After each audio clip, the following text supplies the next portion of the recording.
Comic Book Day, and welcome back, all you four-color funny book aficionados. This is USComicsCast, HQ for all things comic book connected. We are John and Charlie Rivera, coming to you live from the US Comics HQ on Long Island. Charlie. Yes? Happy Comic Book Day, Father Mucka. Happy Comic Book Day to you and to everyone listening and watching today. As always, we are brought to you by Bad Mary Band and Sergeant Finesse Gaming. If you haven't done so already, please attack that comment section. Like that, and hit that comment section like you're a hormonal Kryptonian who doesn't know his own strength yet. Cut! Charlie blew it. I watched StreamYard delete one of my overlays. My entire beard ran away in shame over that fucking No, don't touch it! It's like back very quickly. Don't touch it very now. You cut it Monday? I shaved my back as well, if you must know. Ooh, more stubbly. Yeah, getting ready for the, getting ready to play Italian in a few coming... Only a month away, dude. That's crazy. As of today, we are 1 month away on the calendar from A Bronx Tale.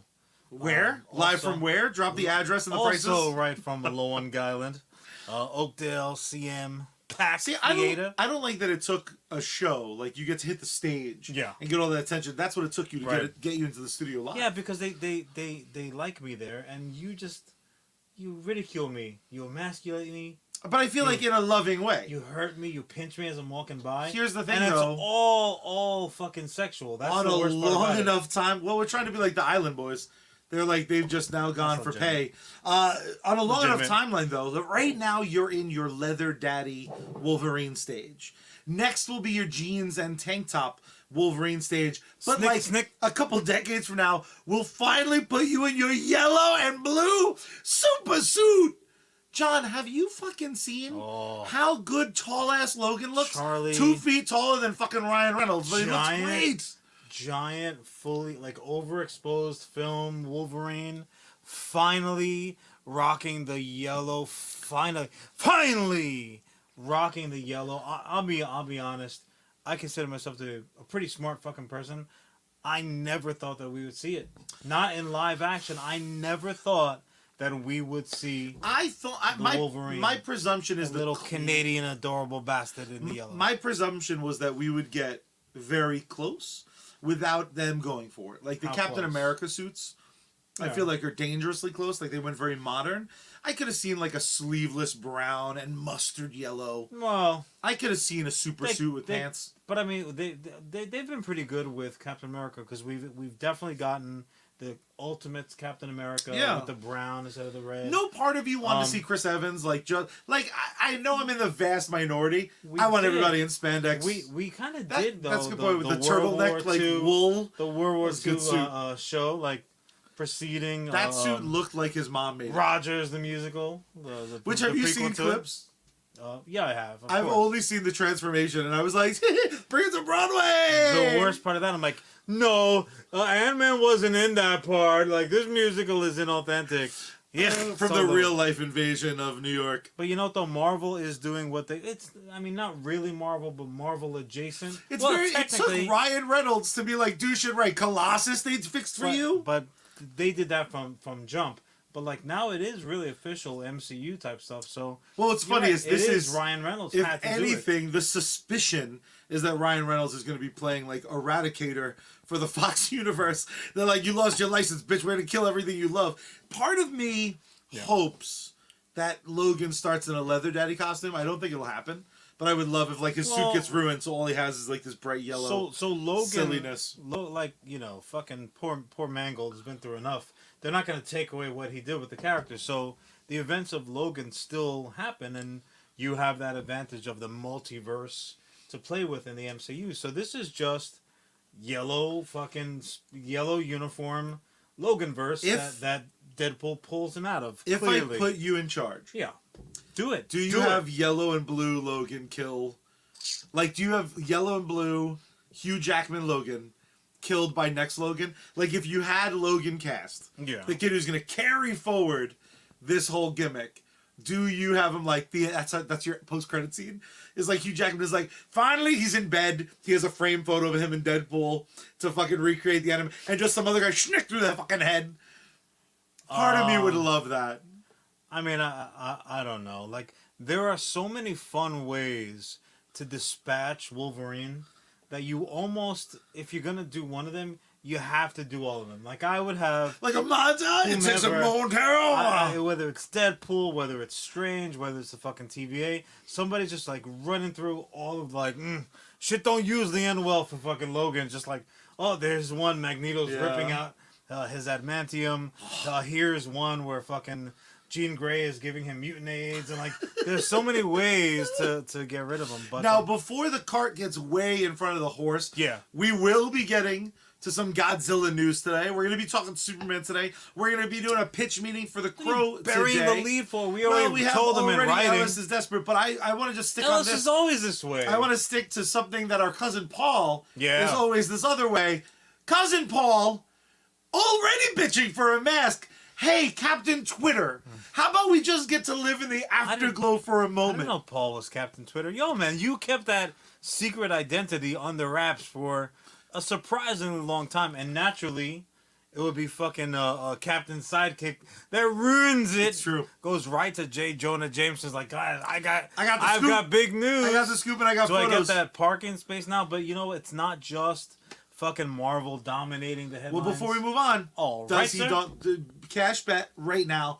I'll take the other. Do we get? We're definitely gonna get Mask on Wolverine. There's no way they skip that. Yeah. Do we get it for an extended sequence? Plus or minus 2 minutes of screen time. What do you think? Ooh, the over-under $5 right now. Wolverine's Batman kissing Wolverine mask.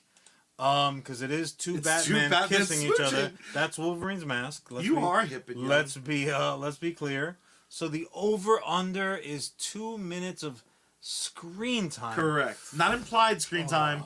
2 minutes on the screen. On the screen, you see his dumb masked face. On his face, not in a box. The fuck out of here. Not a comic book. I'm going to say we will see it for sure, but it's under 2 minutes. $5. I'll take the over. All witness. Right, it's on record. No percentage, but witness all you fuckers. First of all, canonically, the mask is to fit his goofy hair. That's why that mask is so preposterous, Ellis. I thought you knew better, John. But that's what Canadian fashion is. Like that was what was in vogue, like 18 whatever the fuck, like Howard. What's his actual stupid name? Howard. The real guy or the Stark from the fucking Marvel? Howard Hughes. Not Howard Hughes. Howard Johnson's. Get us an egg sandwich. Logan's actual. Oh, I'm sick in bed. The caretaker has got the original goofy haircut. Like, that's what I want to look like. The janitor in my fucking mansion. I'm just like, I'm basically a little fucking sick boy until I was never sick again. See what they did there? Ain't that better? Anyway, enough of Wolverine. But, again, let us know, you guys. Actually, all you muckers can, like, text us directly. But you can do it here, too. Let us know your over, bet. bring dinner. Over or under 2 minutes of screen time in the actual Deadpool 17. There's more news that dropped, though. Yeah, I know. I was trying to do it before, Father Mucker. I wanted to get money off of you. So DC continuing to make more news than good movies lately. James Gunn, in Gunn We Trust. Just a plethora of more just fucking casting news. And that is better. It is better. More news is better. The one that I'm particularly excited about. My man Nathan Fillion will never, ever be out of work as long as James Gunn is making movies in Hollywood, baby. I am all for. Ooh, may I? Yeah. May I do my impersonation of the version or the particular Green Lantern that we are getting Nathan Fillion for? Yes, may please. I? Yes. Okay. I'm in a bad mood. Okay, you bad mood? Paint the scene. Picture this. So far, so easy. I'm particularly. I got a lot of attitude about me. I feel pretty good about myself. I love a good cut-off vest, but also as well as my hair looks something like this. Do you have the best Green Lantern ever. Do they do the haircut? Guy Gardner. Guy we are going fucking to see Gardner on the fucking big screen. I am so excited about it, bro. I'm excited about the casting. I'm excited about the character. I'm excited about the potential. You know what, Ellis? That's fine. Nathan Fillion might be the poor man's fucking Bruce Campbell, but I'm poor, so I love that son of a bitch. And also, I love them both. Bruce Campbell's priceless, so Nathan Fillion is worth millions. Yeah, that's not a great So here's for me. Bruce Campbell. As great, Nathan Fillion. I'll take it. I've been saying that shit for years. Bizarro, Nathan Fillion. My list is fucking dope. I am just excited about Mr. Terrific because what we're now saying What's the cat's name definitively. again? Do you know the No, names? you'd have to pull that up. What I really love about it is Excuse me while I whip this out. Since the first character in the new Gunverse, the DCU proper, is going to be Blue Beetle. Though not particularly a James Gunn project. Correct. Or Keaton, like, I want the first fucking first horse at the gate to be Blue Beetle. No, it just kind of like worked out that way. And hey, we don't have to throw this away. Unlike some of these other projects, like they didn't have to scrap them. It's like, all right, no, this we can play. It's like Blue Beetle is the Mego Block to Gunn's Lego set, which cost a lot of money. And they both hurt when you step on them. Some of it. That's true, but definitely Legos hurt more. They're better plastic. Yeah. What I'm excited though with Mr. Terrific, again, it speaks to a much wider world, which is fucking great because we were kind of discussing this yesterday. We don't have to fucking necessarily rely on those movie one beats, which was no matter what you feel about Man of Steel. Like I get it. I get that was it. Trash. It was trash. terrible. They don't understand the character. I do not need someone learning to fly again. I don't need my Superman figure it out from fucking Jump Street. Now it can absolutely be one of those things where you have flashbacks. But we are now living in a world like Ellis is pointing out over on the Facebook chat because we are of course live. We live in a world where we absolutely like that could be down the pike. Blue Beetle. We know Booster Gold is coming. We know that Blue Beetle, the new movie, just from the teaser I saw, because I didn't watch trailer 2, Truba says it's the drops Reyes a lot version. of info. But Reyes, this movie isn't presuming that Reyes is the first. It's not. It's very clearly Actually, there's the fucking the bug. They make it a point very to clearly dictate there. He's not the first Blue Beetle. He's just our first, our first big screen version. I have a bet to take with cousin Paul over on YouTube. Paul, I bet you $5 we get Gnort as like the fifth lantern at the latest. Because that's how fucking crazy. I just have fives like fucking pouring out my backside. Dude, I'm like, I'm doing well. I'm doing well. Like the bank is like, look, we only got fives. Here's the thing about my job. I'm not particularly good at it. No, they hate my guts. I don't like being there. Leaves a question to print, but they give me fives. They give me 5 stacks of 5 every couple days, and it's like here. So they pay you like a jockey at Aqueduct. Like, yeah. They put me in storage, which is cool, and then they just kind of throw me. Well, it's more convenient because they're so little. They just put them up on a high shelf. They can't get down on their own. You can pay them in 5s. I like it. The thing about hold on. There's more casting, which I do want to get to because please. In a joking way, they kind of stole my thunder. They thought their name was Charlie Goddamn Rivera, and like, give me that thunder. That's not my middle name. Ain't that better? So you can't keep doing things that make me happy. Sure I can. Yeah. So we were playing a little casting game of our own, but not for the current DCU as it's going to be. You were just mentally masturbating. Oh yeah. I was like, you know what's really great? Me being smart. Let me throw out some. Me just jaying off ideas. So we were talking about potential castings. What would casting look like in a different timeline, whatever the case might be, and I was like, hey, I sent to Charlie. They really do steal your and shit. this was a dead joke. Like, this was not even intended to be considered for a moment to be serious. Charlie, tell the good people, how long did you carry? Like, oh shit, really? That's an interesting fact of truth that I didn't know. Oh, be honest. 3 days. 3 days. You dropped some shit. Kidding, and I was like, so I tell. They cast fucking my boy Zaz from Gotham. I tell my poor little dum brother here. There was no joking context. Oh boy! I mean, just the fact that it would have been the most ridiculous thing ever. I'm like, who would you be? did use the character. Who would be a good Lex Luthor? NoHo Hank, man.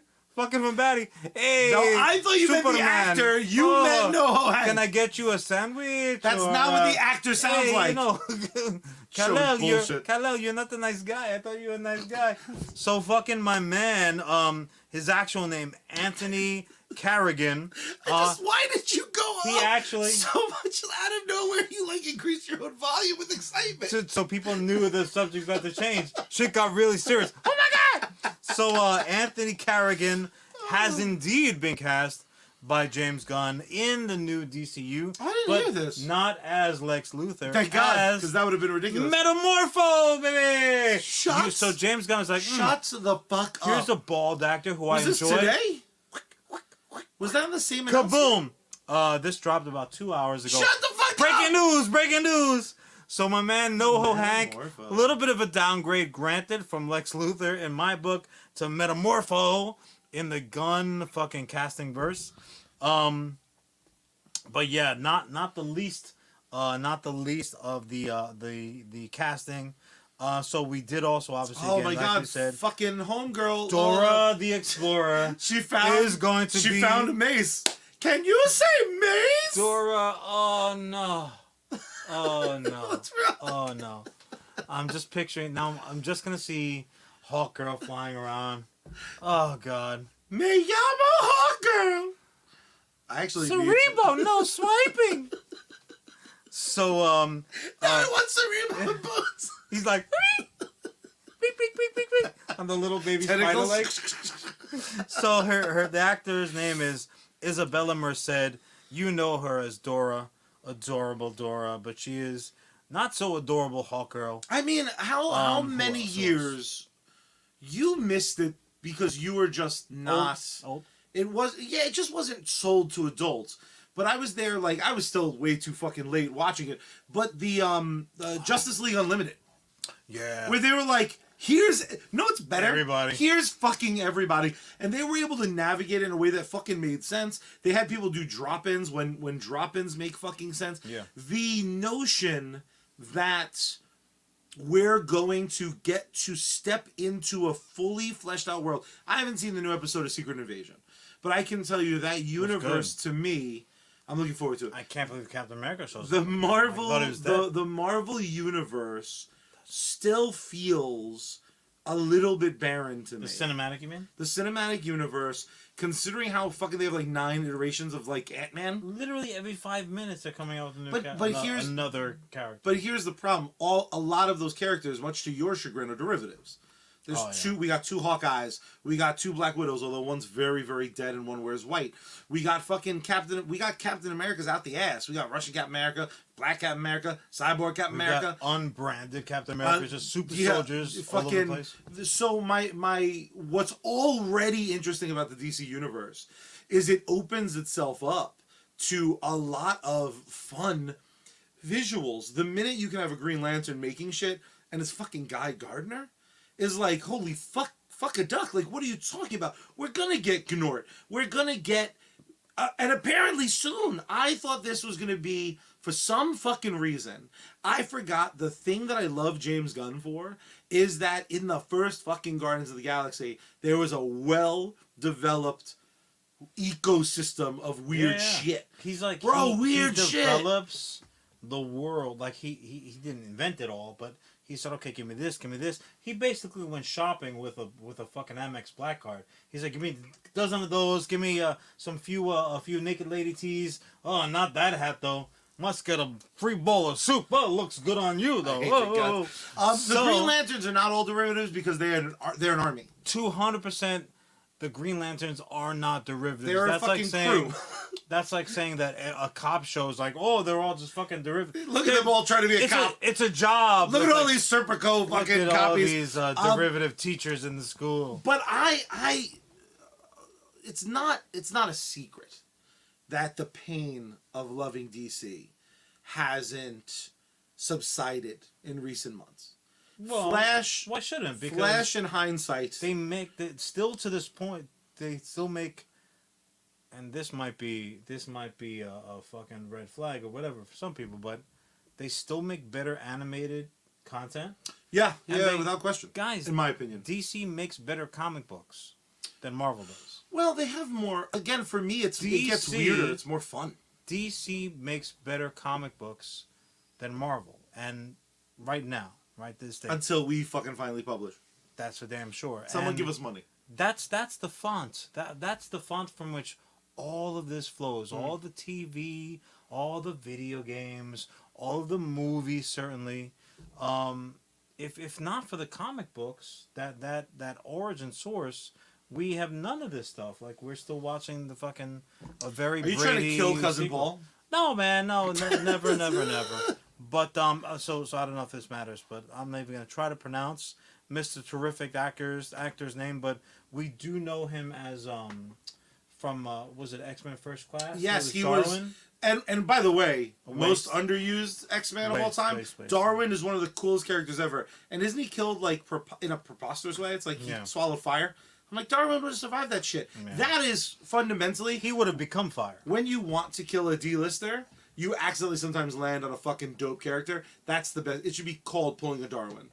Because that character's name rules, looks rule, power fucking rules. Yeah. That is 3 strikes, man. I'm glad he's... That was a waste. And Mr. Terrific is a wonderful, Mr. wonderful Terrific is character. dope. Did you ever catch him on the fucking Terrible Flash show? I did. The one thing I liked about it... on Smallville also? Ooh, maybe. I think so. But on the Flash, he had the silly T mask, which I kind of love. But also, they were very not apologetic that it was like they just painted a T on his face. Yeah, do you think they're going to do something cool within that? Do you hope they do? I mean, Little like digital I said, visor. I have no reason to not That's a put good all point. my faith in Gunn. But in any case, that was just kind of like fucking news that excited us, and here we are like 23 minutes I like later. it, and my excitement's going to keep fucking going because have you had an opportunity yet? Charlie just told me to go F myself to my face. It's my turn to do the first Holy segment. shit. And I love first segments because we're talking more about the Man of Steel. This I absolutely knew about. Yeah. Weird anime Superman cartoon is what I was told. Then I saw the trailer, which I don't normally do, and what I got excited about had a real American Alien vibe.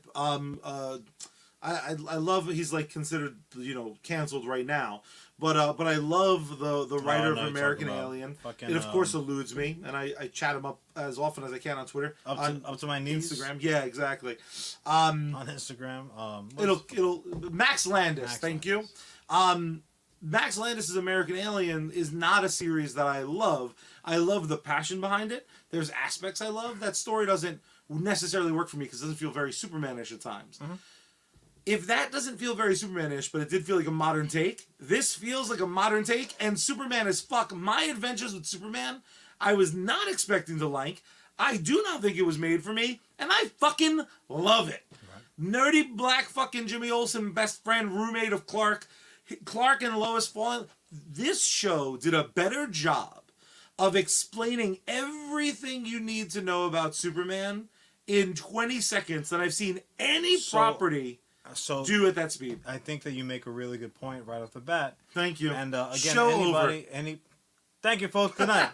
So anyone who's unfamiliar with it or is looking for it or whatever the case might be, it is currently streaming on Max. Formerly HBO Plus, HBO Max, whatever the fuck. Formerly, it's just Max. God knows what, but that's what I'm saying. An HBO series. It formerly was. So it's streaming on Max. You can also catch it on a weekly fucking rotation on Cartoon Network's Adult Swim. If you're up that late, in which case you're monsters. What a cool fit. Well, it fits. It does. It is and it isn't, and I'll tell you why.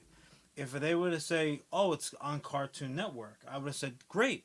Because much like you, the first time that I'm watching it, I felt that I didn't see a trailer for it. I just knew that it was coming about, and I'm like, well, if he's got an S on his chest, I'm gonna watch it, even if it's only to develop an opinion. Muppet Baby Superman special. Actually, that's 100%. Dope as fuck. I'm first in line for that. But as I'm watching it the first time, I also was kind of like very interested in the artistic style of it, and I thought, I'm like, this is somewhat familiar to me, not in a Superman project or whatever the case might be, but I'm like, this kind of like, why does this seem so familiar to me? And I want you folks, you good folk, cast your mind back, if you haven't seen this already. I want you to think of the first animated Teen Titans. Yeah. Not the second one, the crazy baby Muppet Baby They were version, very where they got like the very chibi versions of them. like weird, like they almost looked fucking like stuffed version that you got with a Happy Meal at McDonald's.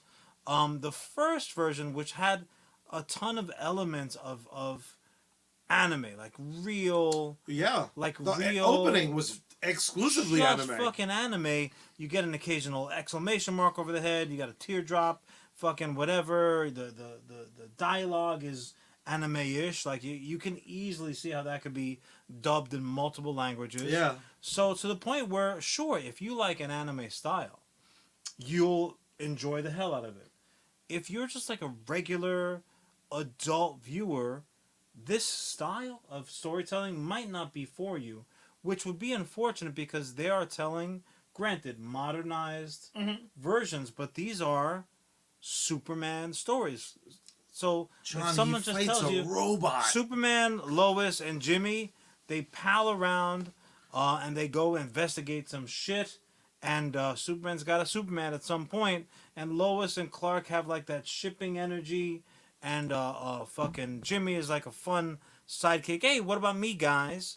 Type character. Great, sign me up. You could easily be talking about Superman the movie. You could be talking about fucking a random Superman the animated series. You could be talking about a lot of things, and they would all fit comfortably inside that mythos. Yeah. But for the adults that are not programmed for anime style storytelling, it might be a miss for them. So why Adult Swim? Why not just Cartoon Network? Why even on the streaming version on Max, they are promoting it almost exclusively to adults, when this would be the perfect, it's like a perfect Superman animated series, gateway drug for fucking kids. Here's my question, though. I don't get it. Like, this is the prime example of the Suits. They have not read the writing of the wall. They don't know their own shit. Can I ask you a question? They don't know what's in their own refrigerator. Like, oh, I'm so hungry around dinner time. Shut up, assholes. This might be... Fuck the Suits. This might be... Well, always and forever, fuck the Suits. And in the name of fuck the Suits, happy 50th episode. Did they do it today? I missed it. Happy coming up 50th episode to our good friends over at the Secret Stash podcast. New York City Ghostbusters own Ryan showed the show to his kid. Ryan, you're a perfect person to ask, buddy. Are there cartoons... Ryan, keep on jumping in and saying how John is right. Well done. Welcome to the program. Are there children's cartoons anymore? Yes. That serve this demo? What was the last Batman style of the animated series? What was the last Superman animated series? Batman would be... my understanding is everything... That was a long time ago now.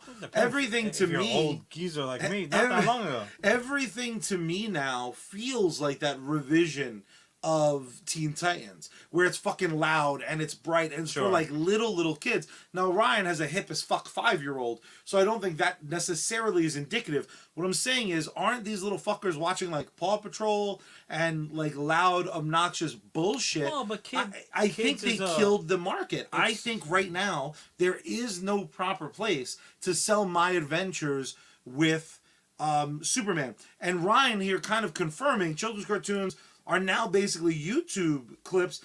And from what I've seen from my friends' kids watching shows, it does seem like fucking Bluey, where it's like a 2-minute segment, and then you fuck off. So Ryan, these are narrative stories, at least. Let me ask you a question. Hopefully you hung around.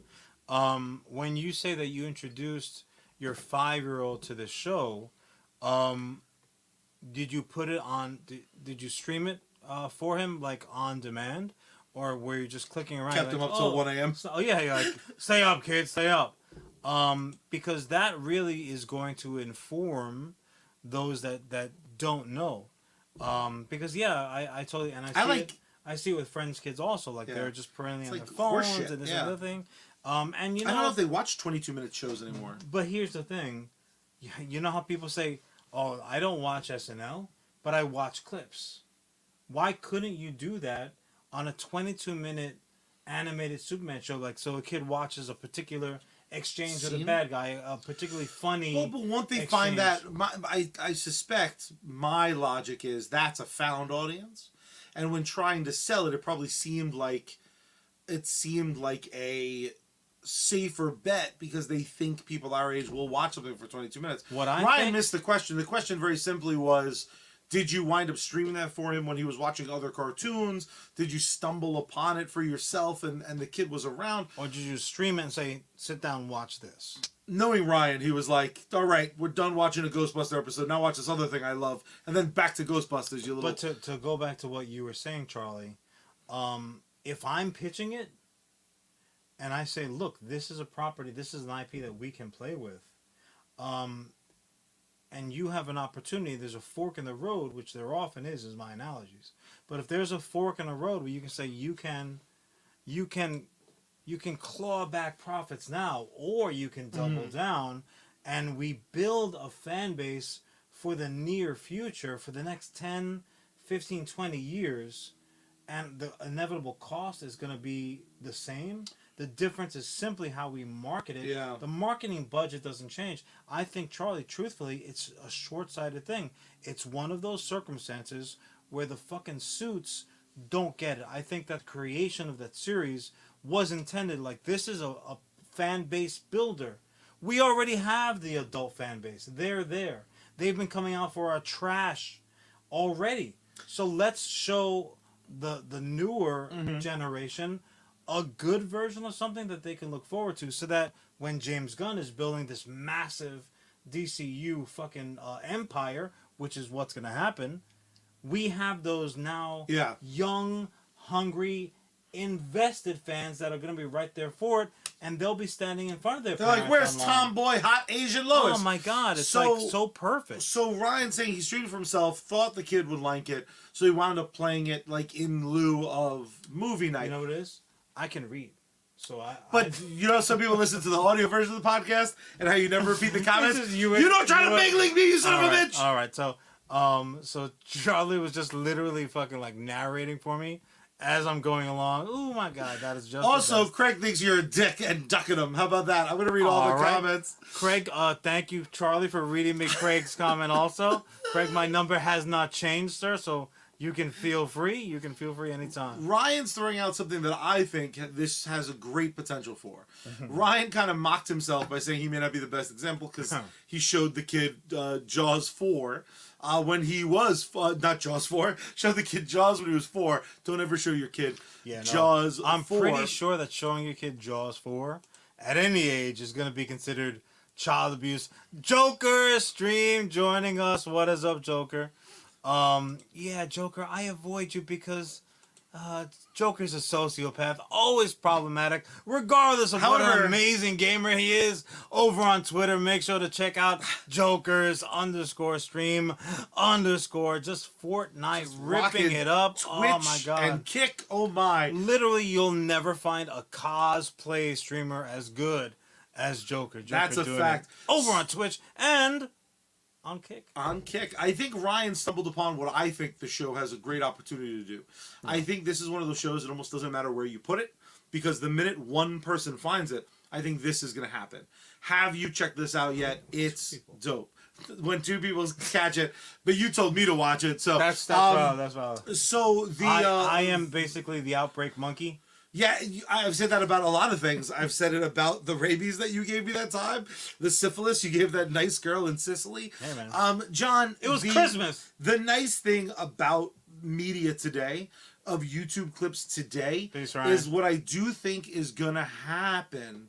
What I think is gonna happen is, frankly, this will be that thing kind of passed around until it finds where it belongs. Because I do think that kids. Ultimately, them putting it on TV at all was probably like a weird money thing. This was probably just supposed to be thrown on HBO, on Max, because they have all of the DC animated features, and this is a return to form. Now, for me, I think Ellis stumbled upon a very interesting fact. By it being able to live on Adult Swim, and by living on Max, and having the opportunity to be like, well, how far can we go?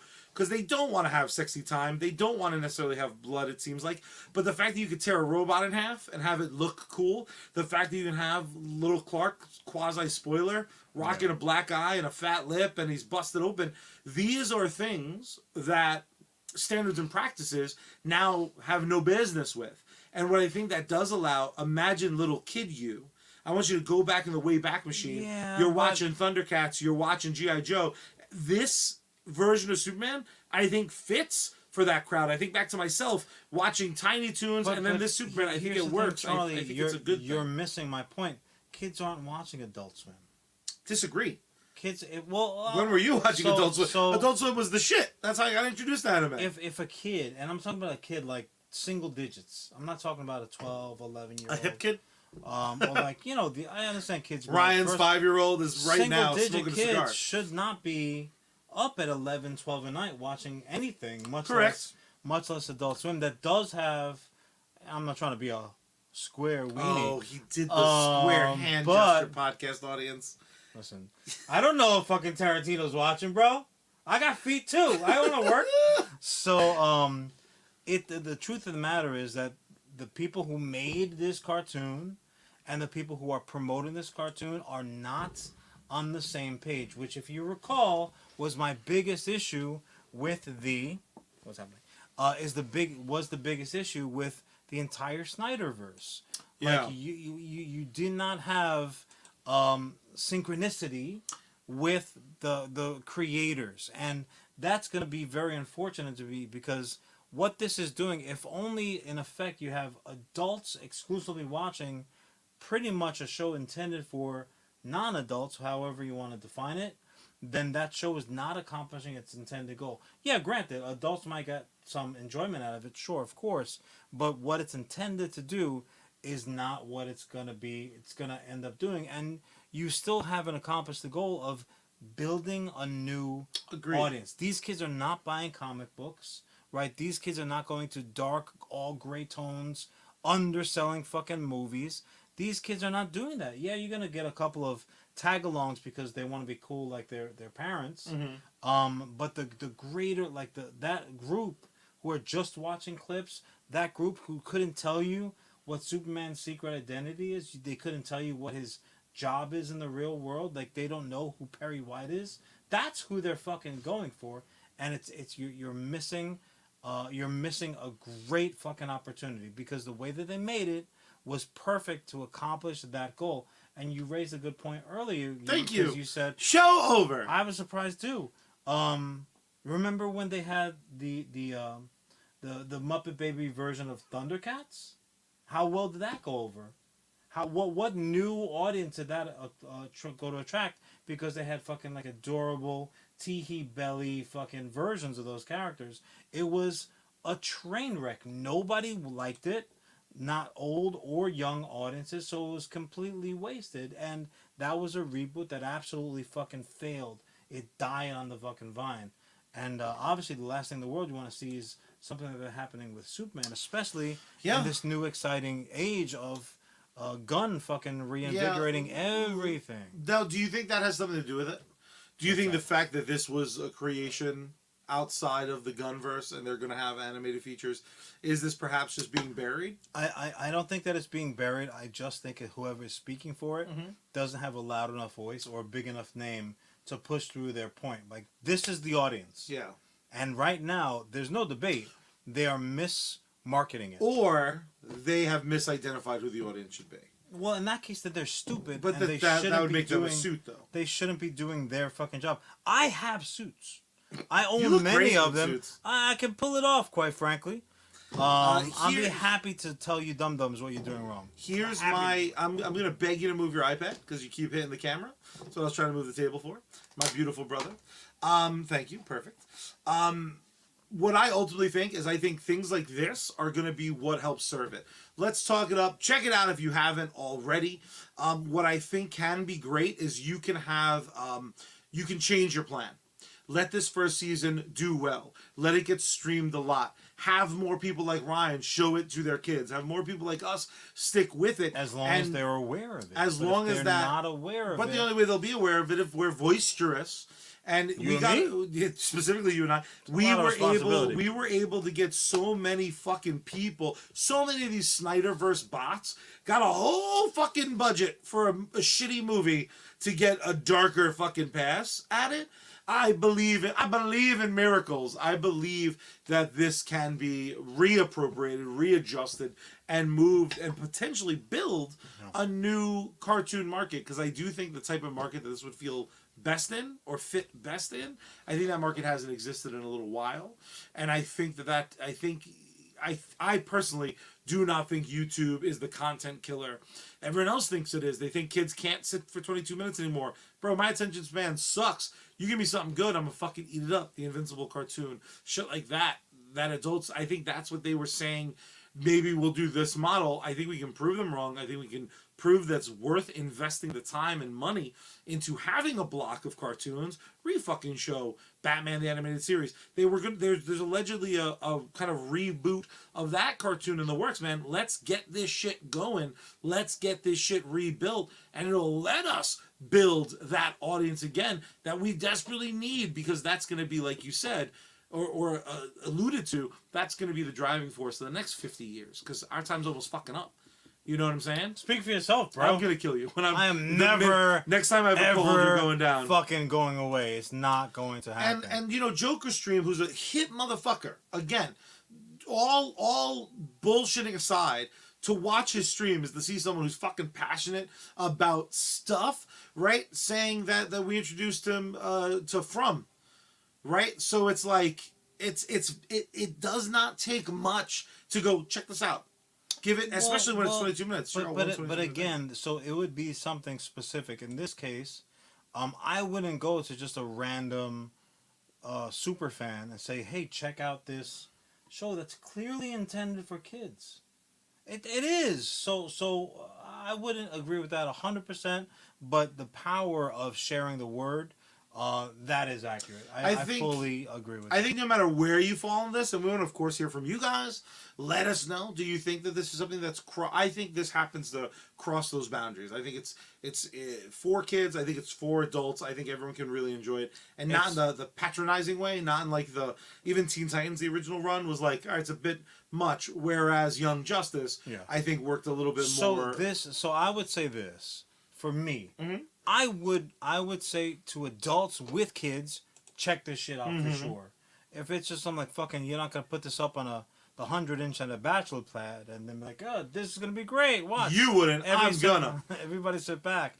But I would just the comparison being what it is. It's not. It's more adult than Teen Titans, and it's less adult than Attack on Titan. Right? It's in that. That's the wheelhouse. And that's the problem, is there's a lot of anime that are for adults. But again, anime is a huge fucking scale. To Ellis's point, there's different types of anime. There's vintage anime, there's new animes, there's horror anime, there's anime intended for kids, there's an anime intended for families. There's bikini anime. Not that I know anything about that. What are you looking at my iPad for in the first damn place? That's my bad, bro. It's in the bathroom for a reason, you monster. 20 gigs of... So, I thought those fingerprints looked different. So again, you know, at the end of the day, watch it yourself. Get your own opinion, but most importantly, let us know and agree with me, because that's the only fucking equity that I have up in this joint. That's a good point. And for me, the bottom line, my closing thought is this. At least they had a plan. It may have been a bad one, but at least that plan existed. Unlike George Toyboy Lucas, because if you check this show out and you don't think that there's quality behind it and some love behind it, well then, much like that piece of shit George Lucas. That's right. That's right. Fuck him. Alice is coming for you. Fuck him. Because we all know, above all else, that George Lucas is a liar. Why, John?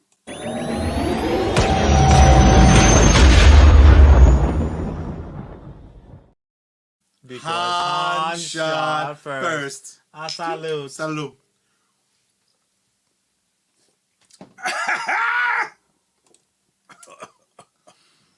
Oh, it burns. Oh, it burns so good. Oh boy, I'm dying inside. Oh, but my contacts just got cleared because of the tears. Well done. Oh, baby. You haven't had carbs or sugar in a minute. I know. Oh my God, my heart's about to burst. So here we are again. We've got a new, indeed, cheers. We have a new era in characters that we know. And I'm going to rewind a little bit because our boy Ellis said, yeah, isn't it time that we let, I'm going to paraphrase if you don't mind here, Ellis. Isn't it time we let kids, we stop shoving our old toys down kids' throats and let them play with heroes of their own? I say that because I don't know that you have ever been quite as excited for a particular topic on this program as what is coming up. A very, very surprise announcement regarding the King, undisputed, and you know King Kong is my boy, but the undisputed, heavyweight champion of the world, the King of all monsters, Godzilla, -1 has dropped an announcement / teaser trailer today for all of your Zilla love and pleasure. God damn. Woo! Ellis, you're right. The King is back, and because it is not a Matthew Broderick production, not the Queen, we indeed know that the King Godzilla is back. I just wish that I had a Godzilla impersonation in the pipes today, but I don't. I'm Godzilla. Like a T-Rex with long arms. That's also your Frankenstein. That's a lot of, we get a lot of coverage with those monster noises. Hey man, the monsters are the monsters. Blah, blah, blah, blah. So if you guys haven't watched it yet, it literally is just a teaser, but there is, yes indeed, Toho release. It is coming to the U.S. theaters. They are, rightfully so, dropping it first.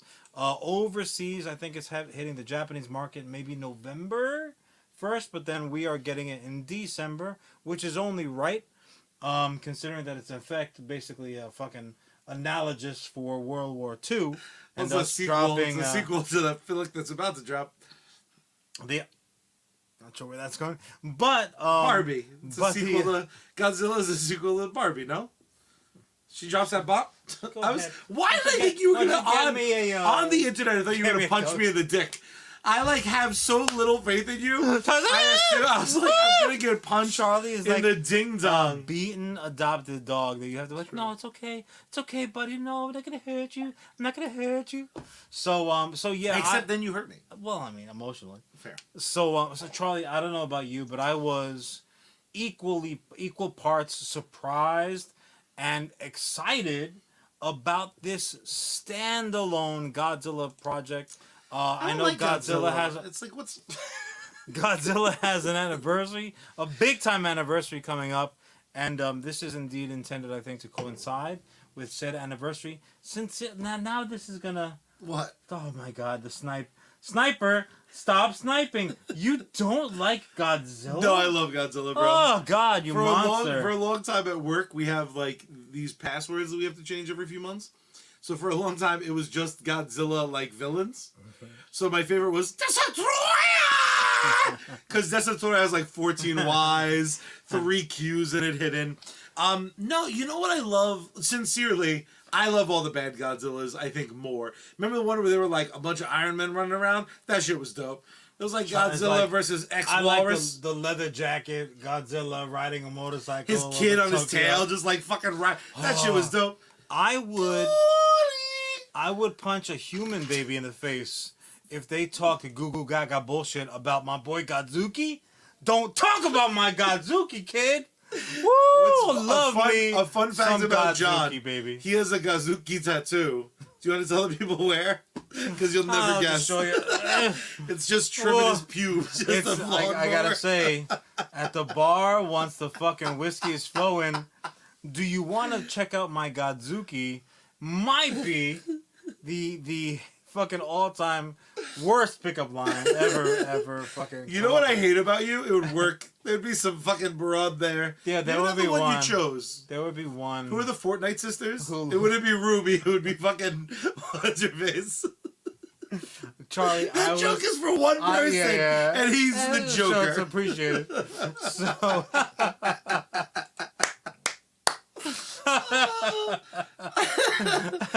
So I was legitimately hyped, And even though it's just a teaser rather, there is one particular shot where Godzilla's mouth is just coming down, just like you know what it honestly reminded me of? Do you remember the critters? Yes. So the critters, they look like the love child of a gremlin when it was still in its little fuzzy mode, but before it went reptile, like someplace in between, it was a critter. So it's like gremlin, have a meal after midnight. Critter, gremlin gonna fuck you up. Just that's adorable. a meal at 11. When the fucking mouth opened up and it just looked like a megalodon in a tiny little package. My tiny little package was like, that does not look good. Oh man, it's a great visual. But again, so totally worth it. Write it on your calendar when it's releasing. Do you love this naming? It was Godzilla 0, Godzilla -1. Do you just keep going to the negs? The next 30 years of Godzilla, they'll be like -15. No. I mean, so it's an interesting title because I actually think it looks dope. What feels anime. What I took it to mean was like, well, Godzilla's winning, right? This is one of those stories where, and we've gotten a plethora of Charlie Duncan like a motherfucker right now. We've gotten a plethora of Godzilla's a good guy. Yeah, Godzilla is on our side, like to the point where it was Godzilla versus King Kong. You know, in effect, you had like people choosing sides. Like this, my preferred baseball team versus the other uniform. Not the case in this case. It's Godzilla versus peoples, and it's Godzilla's gonna ruin you. People are -1. You know what I'm saying? Like we are trailing. Godzilla's fucking up Tokyo for like the 100th goddamn time, and it just really goes to show the construction fucking protocols in Japan are bar none. They're like tsunamis. Yeah, it's fine. Is it Godzilla proof? Because then we get to sign off on this construction order. Just fucking outstanding. But the real question to you, Charlie, is do you even remember the beginning of this Godzilla saga? No. It seems like we have gotten a regular dosage of Godzilla radiation over and over and over and over again between the different iterations. You have, obviously, again, at this point now, you're going to have multiple Godzilla verses, for lack of a better term. So you still have the Godzilla that's in the Godzilla King Kongiverse. Now we are going to get now this is the standalone. Absolutely, the original Gojira is an all-time classic. Like you that's one of those flicks that you send up in space and let the aliens know, watch your ass, man. We got some radiated lizards up in this joint. You know what's fucking cool about my age group? Is they were like, you guys are the worst. They literally were like, we're gonna play 18 unique Godzilla movies back to back. Hop on this train whenever. You monsters don't sleep so anyway. The first time I saw Godzilla, I was like, oh fuck. I was like, I definitely saw like Godzilla versus Mothra 2. Like it was the Rocky 4 of the Godzilla franchise on Sci-Fi Channel. And then fucking Mothra's all beat to shit. Yeah. Ben Wing. Hey Godzilla. I ain't heard no bell. Now that's a perfect impersonation. Why did my Godzilla sound like a fucking sick Wookiee that was hitting the helium vent on the Millennium Falcon? That was rough. Oh no. That was Godzilla if you cheated. You need to have mini cigars before more shows because you're in a feisty mood. So I saw fucking Godzilla 3, The Search for Godzilla 2, and then immediately was able to watch Godzilla 4, 5, 6, 9, Godzilla 7, The 14. Search for More Yen. By the time there was a fucking Teenage Mutant Ninja flying saucer turtle monster, like you don't dabble with Godzilla. Godzilla takes over your life for a minute. Tell Matthew Broderick that. Yeah. There's something about Godzilla that's so fucking easy of a concept to understand. Be like, big monster, fuck this city. Look at the dumb military. Well, the kaiju have become like their own. Get their spin-offs. Well, yeah, but they've become their own like subsection of cinema. Period. Yeah. Like, giant ass people in rubber suits, wrecking models, wrecking miniatures. You're greenlit. And what I love is it's never all the way gone, but every now and then someone shows back up with a slight spin. Sure. And everyone's like a fucking marshmallow man. Or well, yes, that's the greatest kaiju, the most delicious kaiju. No fuck bar none. But no, I was specifically thinking about what did you? What about when Pacific Rim dropped and everyone was like fucking hard as nails for it? Wow. But all that is that's just Mechagodzilla, but there's 3 of them. Like the concept is so fucking easy. Last week I was talking about the fucking Zack Snyder bullshit, his new space opera. Rebel Moon. And just looking at the trailer, you're like, holy fuck, there's like Vikings, there's sword girls, It's clearly he dumped out his toy box. He's like, oh, member berry this, member berry that. Godzilla is like big animal, go. It is so simple for a fucking kid or whoever. And it's automatic cool. I also go really weird with it because fucking Joker stream. Taking umbrage with in Kong versus fucking Godzilla, the fucking battle axe. I gotta be honest, I've seen so much kaiju action. I have been in a ring for kaiju big battle. We really made the save for really wrestling kaiju. I did that. Yeah. Me, American Beetle, saw victory because of this fat Ghostbuster. You might be part of the problem, though. I need axes to show up. I need there to be like, you know what I want next? What am I supposed to do? I want the fucking Godzilla. What am I supposed to do with this guy? The Godzilla King Kong sequel that's coming down the pike. Yep. I want there to be a machine gun. I want there to be a King Kong sized. I want him in battle armor. I want him to pilot his own mech. And at least we have King Kong do like just grab up a bunch of like missiles or something like that, shove them in his mouth, and pull like a fucking what's him a Bluto from a fucking Popeyes? No from god damn it from Mike the college movie. God damn it, where he's like people are gonna be so mad at us. Food fight where he's like missiles in the mouth. Jesus Christ! What was in your cigar? I just spit over Charlie's entire rig. I work Oh here. my god. Oh no. It's gonna heat up to about 120 degrees tomorrow. You're like, the fuck is that smell? Woo! I would pay good money for that. But it does beg the question, Charlie. Don't try to be serious now. I just swipe this up. I poured out a gallon and a half of water. You spit at everything I own. Just bring out the carpet over the electronics. You'll be fine. So, I did have that passing thought, Charlie. I'm like, Godzilla has been around fucking forever, dude. I'm out. I gotta go. To you guys. So Godzilla has been around forever, right? So then the question became, ain't that better? Just John. So no Charlie. Is it just Godzilla that has had this type of longevity? Took me right over to the Google box. I said, I wonder if this is at all a common thing. And it ain't. Charlie, Godzilla is as like radioactive as a property as only about 11 others that have had that ridiculous longevity. So, for your entertainment and the world, we're gonna go through them right quick before I spit all over everything again. All right, so here we are, guys. Like I said, Godzilla falls firmly in this top 12, but we'll hit him off. So number 12 is a little franchise that you might be somewhat familiar with. Spaceballs. If you have a passcode or two of mine.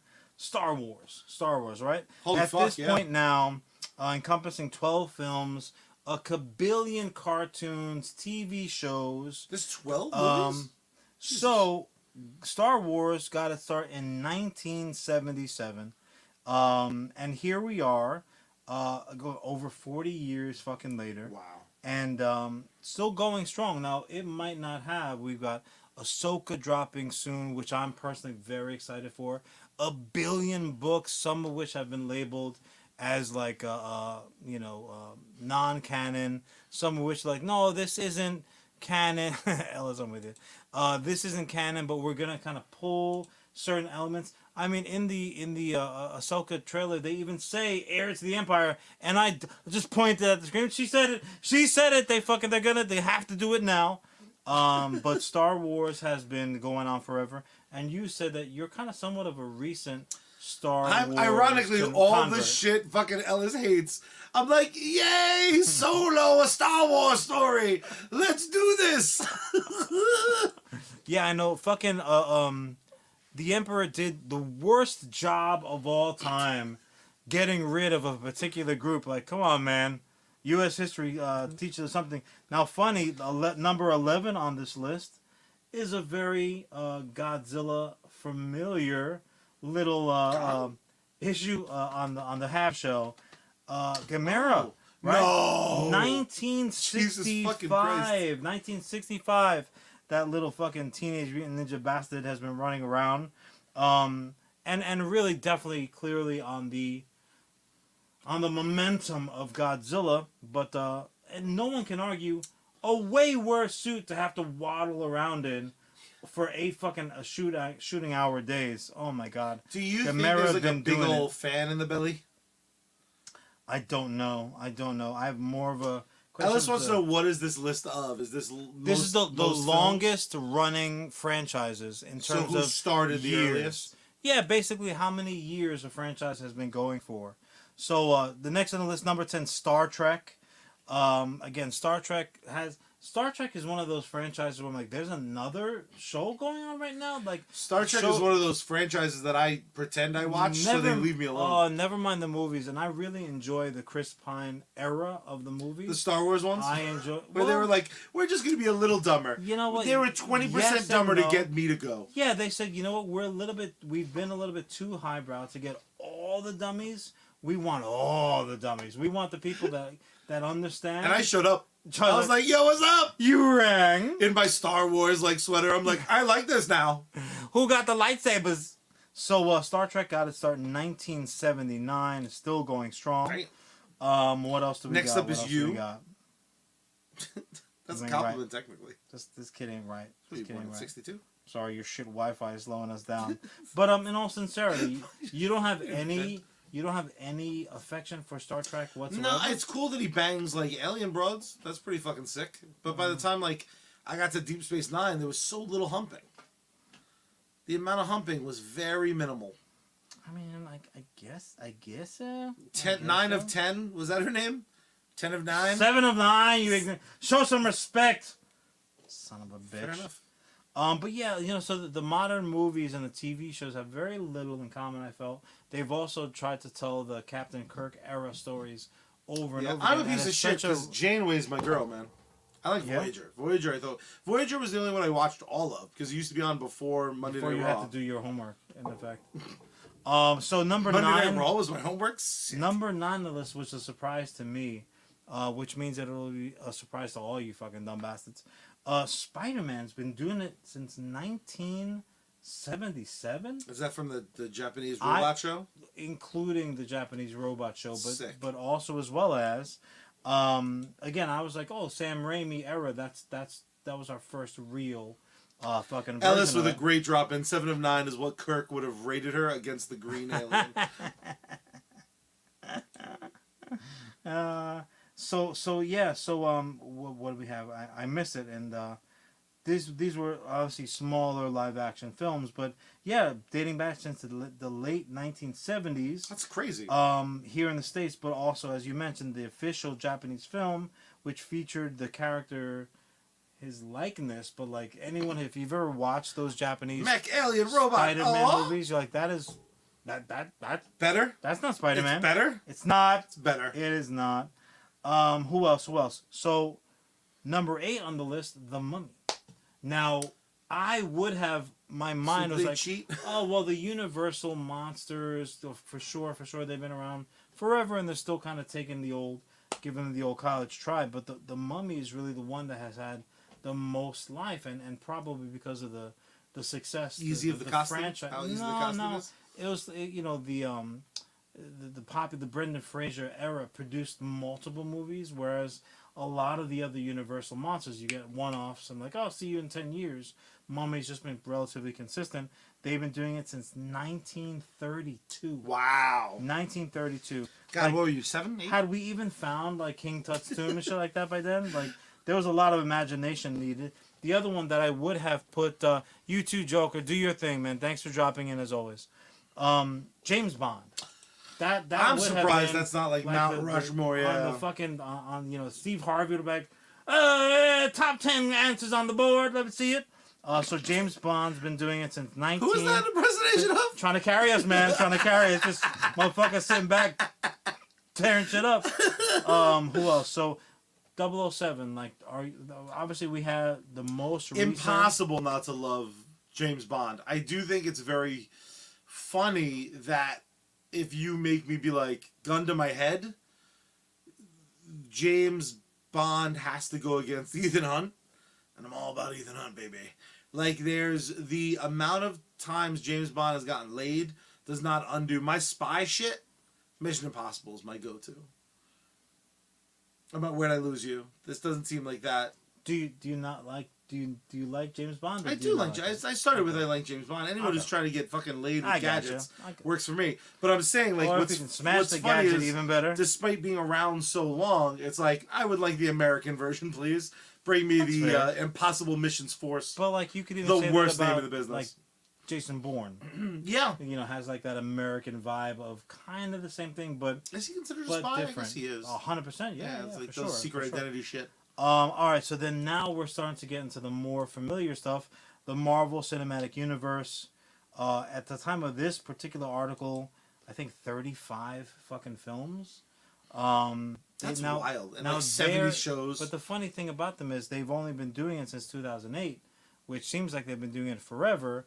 But the truth of the matter is they just have more content out per year than anything else has done.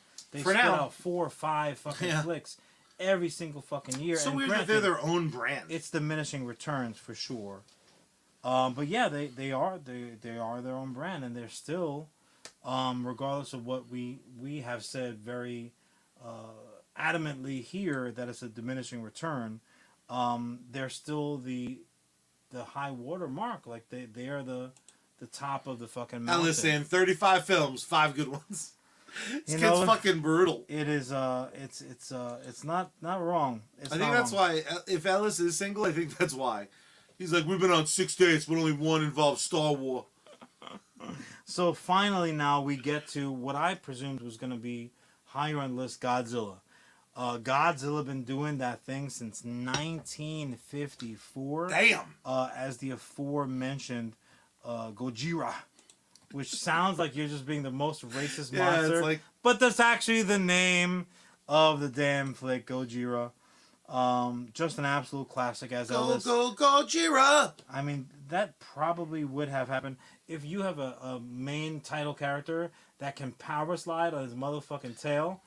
You can really have any. I have to be honest. I think that's what Jameson tries to do. My dog, when he's running around the backyard, he's so like, power slide, tail, power slide.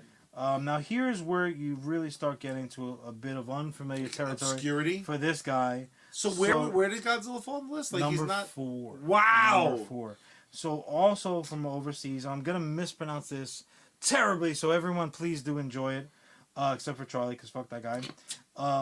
Doraemon started in 1980, which is much later than some of these listed fucking properties. But have ran off 43 films. Jesus Within Christ. That's like MCU type Yeah. fucking level. It's an animated feature. Blah, blah, blah. I've never even seen that art before. Yeah, it's like from on one hand, it's like familiar, but like you couldn't put your name on it and name it if need be. So that motherfucker's been around forever and a day. Actually, the little blue fucking cat dog kind of does look familiar-ish to me. Another franchise that I have no clue about. Otoku Ya Turasai Yo, which I might have done a nice job there. Somebody please fact check me. I can tell you either did a great job or a lousy job. Like, you're canceled forever. Don't even bother coming over here. You just called someone something. 1969, it started 50 fucking films. Imagine, real quick before we get to number 1. Yeah. those motherfuckers in that cast, if it's some of the same people for 50 films, Well, are the me's of the universe. Because if you told me, like, it's a hit, Chuck is showing up in all 50. I don't know that I would have greenlit one of these fucking tales. So the series, it stands for that terrible mangling of Japanese, which I won't try to repeat. It's tough being a man. I'm like, So far, I like the sentiment. Pretty accurate for 2023. Series stands as the Someone's rare. gonna clip that. Now that's a thing you said. As the rare film series that reached the milestone of 50 movies. Impressively, fucking 50 films. It did so over 50 years too, with all but the final film featuring, God damn it, Yay! Kiyoshi Atsumi as the unlucky lead character. Isn't it the Ninja Turtles' dad? Tora-san is the name of the character, a lovable yet flawed bachelor who could never probably settle down with a romantic partner because he's just too nerdy, no matter how hard he tried. Charlie, go ahead and change that to Kosira Atsumi East. But yeah, I mean, look, like likable looking characters and certainly stories that people can relate to. How dare you? How have they not done an American? They must have done like 50 American adaptations. Just like starring Chandler and fucking like goofy, terrible. It doesn't seem to work out for me. I don't know. So number I'm one fat, on the list. I'm skinny. My teeth are great. I insulted Keanu Reeves. Fuck you, Chandler. Fuck you, still Chandler. What the hell? So the number one on the list. Do you have any earthly idea what could it be? I didn't even hear Godzilla. Yeah, exactly right.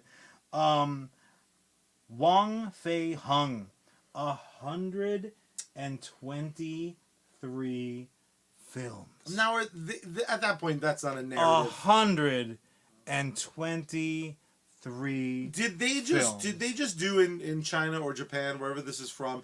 Is that just basically like Clint Eastwood's movies? He was always the same guy, but he wasn't. They just did no, it's always the same. Steve got into. Is it just a day in the life of? Are they gonna hit 365? I'll tell you, it's like on Tuesday I had bacon. That's the whole fucking movie. It's just making eggs. The Wong Fei Hung series is likely the longest movie franchise of all time, with a staggering 123 films belonging to a series. Marvel will get there. It's been running for 7 decades. Jesus. By no means is it a series that has a single creator or actor behind it due to its longevity, but each film in the series revolves around the same central character. Now, we probably familiar with it for the Once Upon a Time in China trilogy. Okay. So that falls within, that's the same character, that's the same parameters. Who's the actor in that trilogy? The fuck is his name? Yeah. It's not Jet Li. Jet Li. So, Chinese martial artist and folk hero who lived throughout the back half of the 1800s IRL, passed away in the 1920s, has been immortalized in over 100 films to date. If anybody's keeping score, that's actually one of my wishes, so feel free to make well over 100 movies about this. Knock yourself silly. You can start the first movie. It's going to be the time he spit all over Charles Electronics and shorted that shit out. That trailer would be dope. Yep. Most famous of those likely being the movies in the Once Upon a Time in China series, where he's played by superstar martial artist Jet Li in 4 out of the 6 entries in that kind of iteration. When you have a mini-series within your major series? The fuck would you even call that? Basically, it's like a chapter in effect. Can I ask you a question though? You can. Did we just fucking disprove everyone who bitches about series not ending? Like, shouldn't, by this logic, Star Trek should never go away. Star Wars should never go away. Shouldn't. Godzilla should never go away. Marvel should never go away. Like, I would almost argue if Marvel had balls, which they don't, because the suits. Fuck the suits. Let it ride. Like, because at some point, as opposed to comics, like, you don't have the ability to keep someone immortal. Like, so you can't use Sam Jackson forever. And Sam Jackson's gonna fucking try. That motherfucker's going nowhere. Where you going? Nowhere. I think it's fucking really cool because you asked me, I didn't ask you back. What of all of those series which one is your favorite?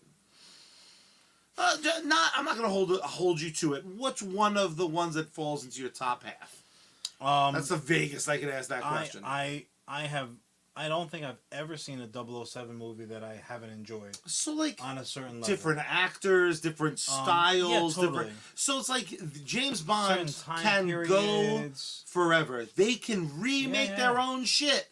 You've lived through 2 Casino Royales. Before your time on this earth is done, if they hit 6, gives a fuck. Great, I'll be Casino action, smashing, shower crying, etc., etc. Yeah, I do all of those things.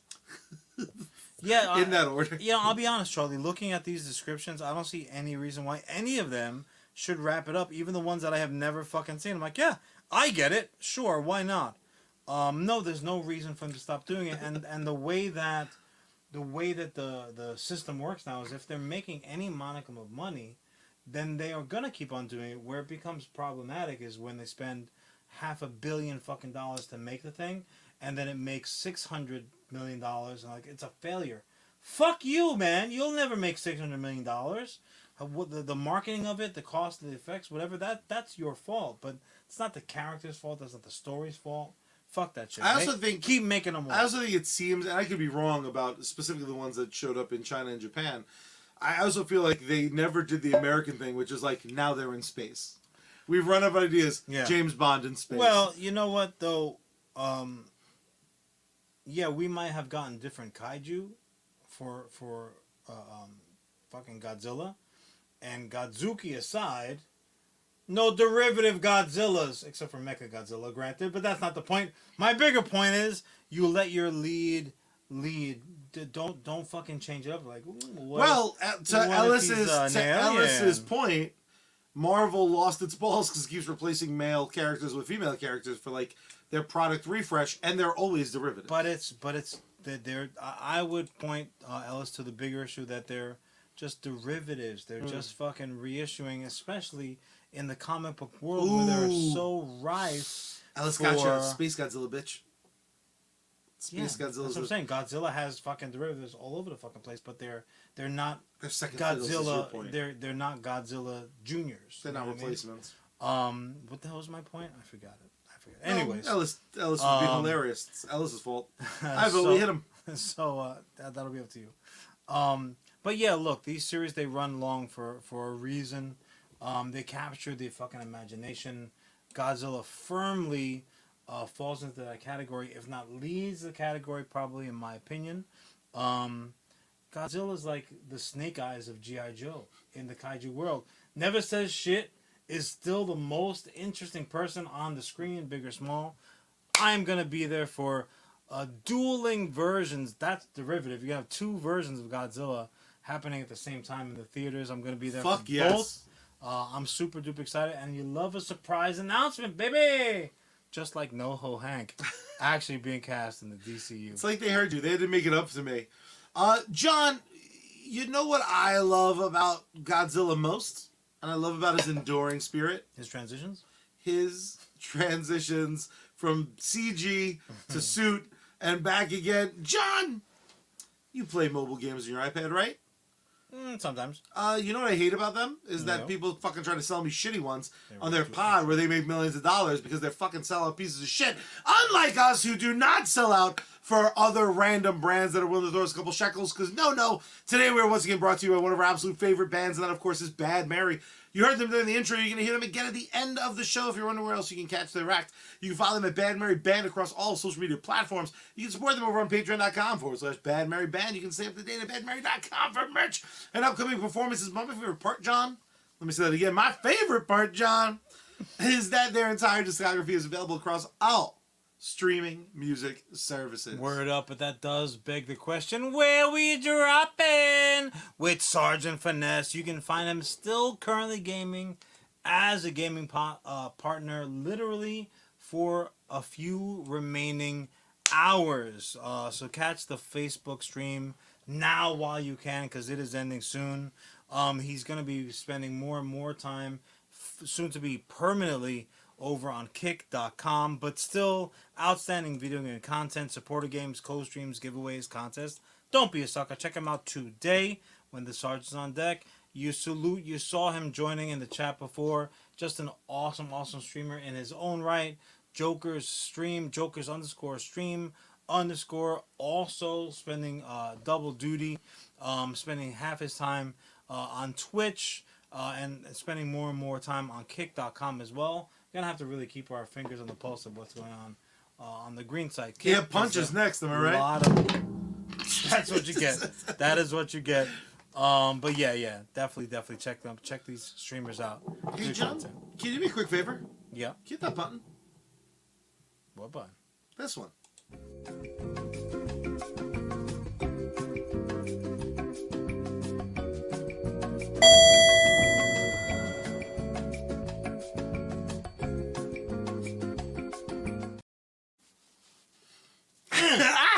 Why Said you pinch me. Touche. Pitch. Oh, that's Pitch. my bad. I like that tie. That looks sharp on you, sir. Welcome to our brand new segment. It is called Pitch Me. I'm hopping on an elevator with this lovely movie executive. I'm going to try to get my film greenlit. The doors are open. Let's get to it. Sir, my name is Charlie Rivera. I work with the US Comics. Maybe you see my podcast. You probably haven't.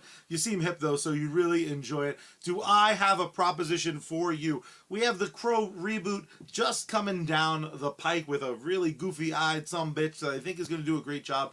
But how many Batmen do we have? How many concurrent Godzillas do we have? I want to sell you, my friend, as this elevator muzak starts, I want to sell you on The Crow 2. Let's hop back into the world of The Crow. So, imagine this. Picture this, if you will. We fade into a gothic neon city. That's right, we're going gothic and neon, motherfucker, because I want to do shit a little bit different. Now, just like the original Brandon Lee-led Crow. Bruckheimer's been talking to you. Exactly right. Just like the original Crow, I want this to be nearly black and white. It's not black and white, but we're getting there. We're turning that saturation. Snyder talking to you. How dare you? It's not like that sort of black and white. I want that sort of very, very gothic sensibility being kind of updated a little bit with these neon flourishes throughout. We see this new city. There's a giant mega church in the middle. We see gothic buildings, faded signs selling condos and dreams. We transition down almost like the camera is attached to the wings of a small but really cool sort of bird. We see a relatively small but really nice studio with hundreds of different paintings and chalks and different art depicting the Crow character. We finally focus across a dozen or so specifically representing Brandon Lee. We get to pay a little bit of tribute. This whole film is going to spend a lot of time kind of loving this thing that preceded us. We hear the song Can't Rain All the Time, the in-film song from his band from the first movie. We hear playing on a very loved and a very, very old at this point vinyl record. We hear a voiceover. It's the little girl Sarah, all grown up. My friend Eric died, and then he saved me. Love, the camera pans across the small crowd, leading to Sarah Reed from a graphic novel that she wrote and drew. Love is forever when it's really real. If my love was an angel, it would cast away its wings and halo for just another moment with you. That crow didn't bring him back. Love did. Boom! Fucking the windows get blown out of this fucking studio. An explosion has gone off. There is fucking fire ripping into the sky. We hear a child scream. The camera flees the scene only to return when the police cars do. Again, this very, very fucking moving camera that's going to kind of work throughout this entire film. I want this to be visceral. This is somehow going to be extraordinary and real at the same time. You're going to feel every impact. You're going to feel every explosion. Almost like it's fucking 4DX, only not corny and shitty. We hear and see a small girl sobbing in the arms of a man wearing a raincoat, blood flowing down his side. Who's it from? It's from fucking one of them. We focus on a broken skateboard filling the nearby flame with a boiling paint, kind of distorting this image of just the classic Crow makeup, not specifically on a face, but a whiteboard with the makeup. It bubbles and burns. We see 2 years later. Toshi, a muscular addict holding what looks like a PlayStation, walks into frame. Eddie pays $100 for Xbox. Makes me puke. These folks can't feed their kids, but they got PlayStation. Now Toshi got that Game Boy money. Gonna be in the rock big time. We see a children's tricycle slowly come into frame. No child riding it, just very creepy, very fucking just eerie and fucked up. The fuck? The Crow appears. Our Crow is a lady crow. John, do you remember the film The Grinch? I do. You know that little girl became a musician? I do. You know she's fucking a total badass? That is our crow. Blonde, gothic, no white face paint. Does have the smile from the makeup, does have the eye lines. This is a very, very pale person by nature. She sits there kind of engulfed in this giant trench coat. She appears, again, scaring the shit out of this guy. Toshi drops the PlayStation. Hello, Toshi. You scared the crap out of me, lady. You just cost me $100. You better cough up some cash. Shelby the giant said you knew Caleb. Money or honey, bitch! Flips open a big-ass knife. Caleb, Malachi, Omar, Thaddeus, Uzi. That's it. Toshi stabs our crow. I'm going to call her our crow to not get it confused. No reaction. You must be dusted to not feel that. Pain? I know pain at the molecular level, singing me an alphabet of fear. Come to break the bones of your son, meat puppet. Try again. She rips the blade from her skin, offers it back to Toshi. I'll fucking pass, lady. Where are the others, Shelby? The giant said you'd know. Shelby ain't rolling on nobody. Oh, he told me. It took 3 digits. Smiles. Our crow pulls out small gardening shears. You're fucking lying. I'd have brought his fingers, but he had to eat them too. Omar will kill me. Fingers or toes. Smile comes across her face. We see fucking drool, like she's fucking so excited to chop this motherfucker's fingies or toes off. Okay, I didn't see Uzi or Thaddeus in weeks, but Omar, he's down on Gibson and 10, and Malachi, this guy fucking tells everything he knows. Caleb's in the country till the 27th. He looks up, almost positive that she's gonna kill him. You gonna kill me?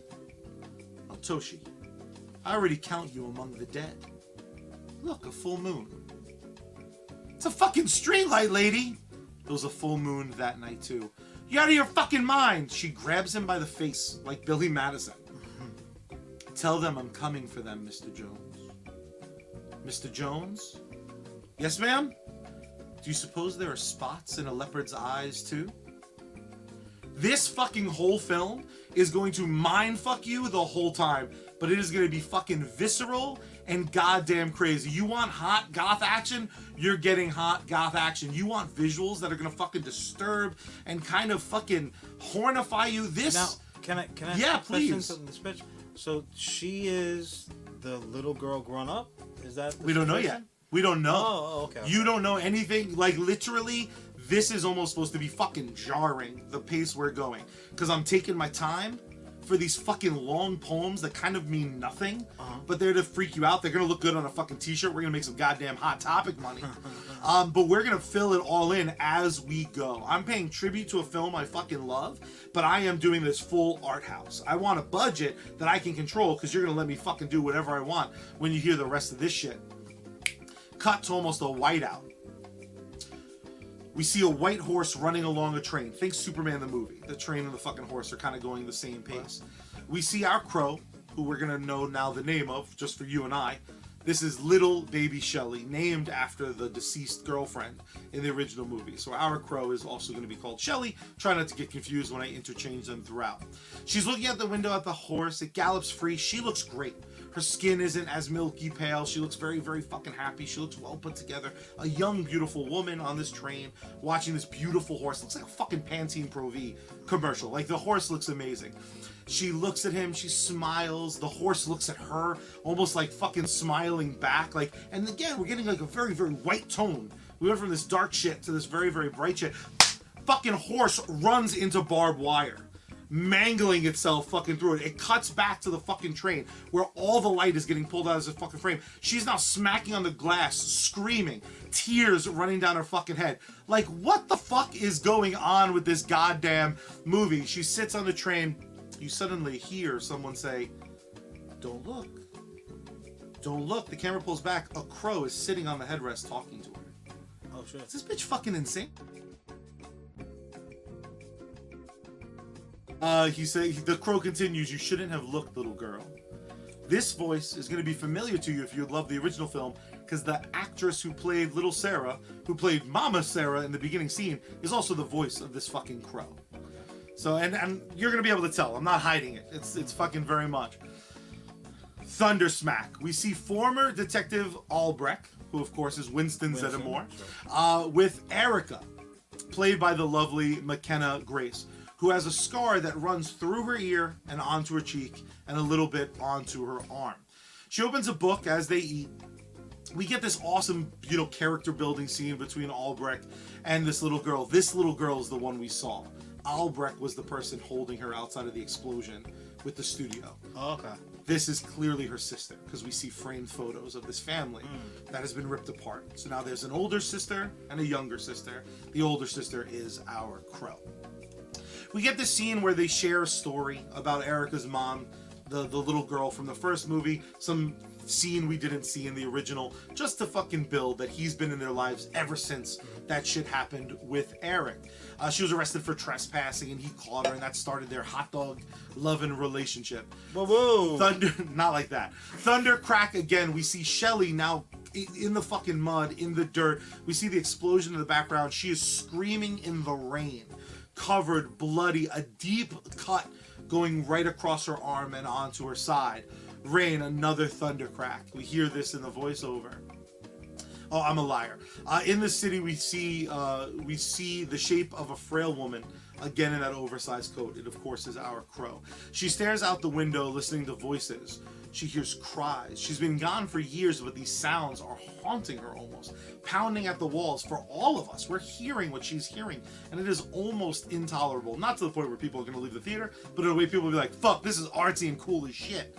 We hear a gunshot, we hear a child crying, sobbing, begging. She couldn't help them. She doesn't understand why, but she couldn't hear them.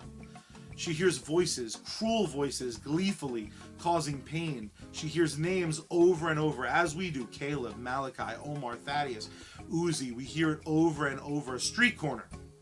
We see drunken gangsters in flashy suits stumble into frame. We obviously have transitioned to another spot. They're outside of a liquor store. Yo, Uzi. We here, just like we said. Wait till you see what Ratso got. Uzi, what do you got, Ratso? Very fucking, put together, wearing a suit, but it's a little bit cheap, but he thinks he looks great.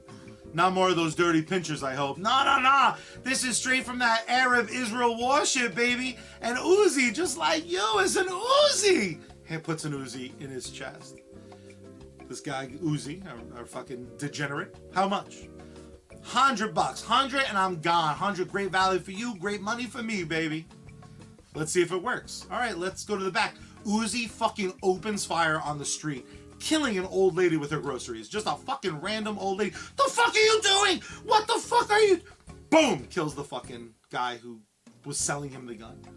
Motherfucker sold me pea shooters last time. The guy who's with him, he's like, what the fuck? This piece of fucking scum Uzi, dude. Every bad guy you meet is going to be the biggest you can project on. Your fucking boss, everybody you fucking hate shows up in this shit. Hey, it's 15 minutes, Ellis, you piece of garbage. John went like 45. No one complained about his shit. He says to now the corpse, remember that revolver you stuck me with? And just starts walking away. A guy pops his head out of the nearby bar. Uzi says, ha! You're under arrest! And opens up his jacket. It's a fucking cop. This Uzi piece of shit. Again, not a great fucking city still, even all these years later. Turns around this dark corner, a dark and gritty, stereotypical corner. This corner matches this piece of fucking shit. I gotta be honest. You're like, this is where this dirtbag fucking belongs. Hello, Uzi. Do you remember me? Says this voice. It's our girl. Our Crow. Fuck I do, bitch. What are you pinning up for? A funeral. Yeah, yours. Takes out a gun. Bang, bang. Boom! Sawed-off shotgun was hidden in fucking her coat. He now has a fucking hole in his side like you read about. He falls down. We see the reveal of the sawed-off shotgun. Rejoice in the glory that's about to be yours. She slowly reloads. Who the fuck are you? And give thanks to the Lord our God who calls you to his kingdom. The fuck are you talking about? I don't know you. 2 years ago. A cold October night. A family. Madness. Pain. Shadows. God, the shadows. Caleb said you were dead. Am I not?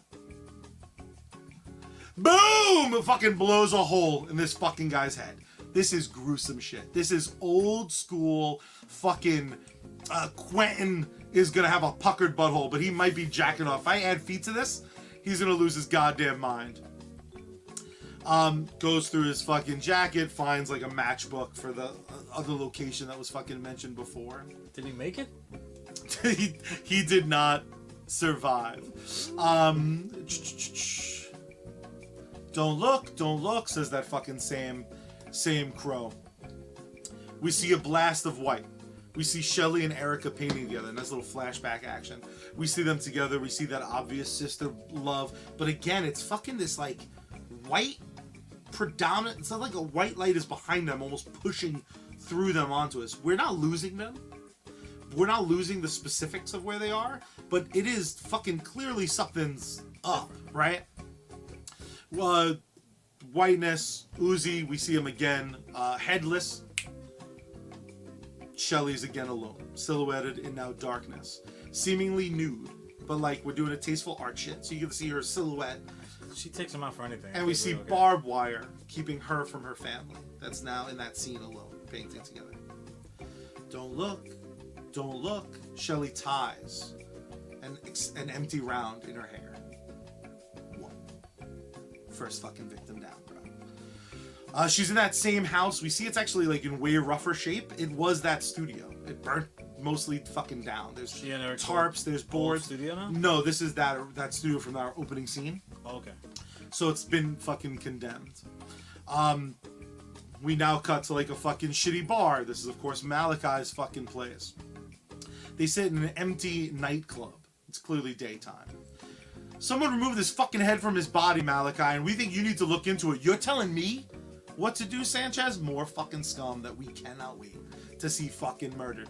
Of course not. It just doesn't look good, boss. It's, you know, you're in charge. It seems like you're not in charge when shit like this happens. You think I give a fuck if some pig gets snuffed? Hey man, no, shut the fuck up. Big top hat fucking energy, right? This is my house, my outfit, my dope, my neighborhood. I'm in fucking charge. You hear on the glass. You see a shadow move outside. These guys are jumpy as fuck. A cop got his head fucking blown off a few hours ago. Guy opens the window. Who's that? Thunk! Fucking hands cut off. Fucking our girl Shelly, crowed up, fucking with a goddamn katana. We move in. We get a big fucking crazy fight scene. The elevator open, but don't go yet. Don't go yet. I'm almost done, I promise. Fucking, I'll give you the 10-cent version of the rest of the kills. So, again, who the fuck are you? Says Santa Claus. I like a little bit of fucking funny. Bang! She's fucking killing all these fucking dirtbags. She's left alone with Malachi. We see people fucking choking. This is gruesome. This is the best fucking murders of Desperado and shit. Again, saying cryptic, awesome shit in awesome poses like the crow fucking do. And around the sun we go. The moon goes round the earth. We do not die of death. We die of vertigo. The fuck are you talking about, lady? This is the whole fucking runtime with this bitch. A man, a woman, a child. Just the creepiest, horniest shit that you could fucking imagine. We see again, we get more of these fucking, these person A leads the person B. She's just going down this fucking list of people she holds responsible. Finally, in the flashbacks, we see what happened. This was not a target against her fucking family. No. This was a Lex Lutherian fucking ground swell. Where they built that mega church was that building. Every time we see this burnt down studio that's in the middle of the city, that's in her fucking head. This girl is in fucking alleys, tripping balls, talking to fucking crows that aren't there. Sometimes we see flashes. We hear the crow. We see the crow. Then the crow's fucking gone. So there's no crow? There's no fucking crow. It becomes very evident that this bitch is talking to herself as she goes through these people. The main fucking bad guy, she goes through all sorts of people. The main bad guy, Thaddeus, thinks Albrecht is the one doing this. The former fucking cop. He dealt with this shit with allegedly a fucking corpse came back. Now they're going after him and her fucking sister, who's definitely her sister. Oh, shit. That's real, but everything else is like, we keep going back and forth, this fucking white, black. The only thing that you learn is definitely real is when we're not in those extremes of white and black, we are in fucking reality. So you're able to piece that together. The film's not going to hide that. By the time you get to the third act, you're very comfortable when she's fantasizing, when she's feeling at her worst. We're seeing these kind of thoughts in her head visualized. And she's talking all this fucking gibberish. Now we do a fucking Game of Death style ending where she's gonna have to go through this mega church. The fucking guy who runs this mega church, Thaddeus, is the bad guy. Did this shit for real estate. He's just doing it all for fucking money, bro. They're all tied together loosely in this criminal fucking underworld. They're not even a crew. They're not fucking friends. They all run different pockets of this bullshit. And she has one by one fucking eliminated all of them. Now, question. Answer. So she hasn't been shot at. She hasn't been. She has been. She's taping herself fucking up. You're seeing her survive fucking stabbings. You don't know what the fuck's going on. Right, but do you see her? Do you see her? So see, she gets shot. Do you see her bandaging herself up, or are you just making the presumption? She's bandaging up holes. She's a crow, so yeah, she's kind of just doing what Eric did. But you're kind of sussing something out. And John, what if I told you part of the reason this shit was so goddamn gory? Because you can never tell where blood's coming from. She sometimes winds up with blood on her, and you're like, she got splattered from that? But maybe not. Maybe you're picking up what I'm putting down. One thing to notice is she's getting fucking markedly paler. And what happened to cause the initial explosion? Are you going to find that out? We see in a flashback that they set up fucking bombs and one like half detonated. So it's supposed to just take it fucking down like that. Bombs to destroy the building. Hurt people? They were going to destroy the whole building that was occupied.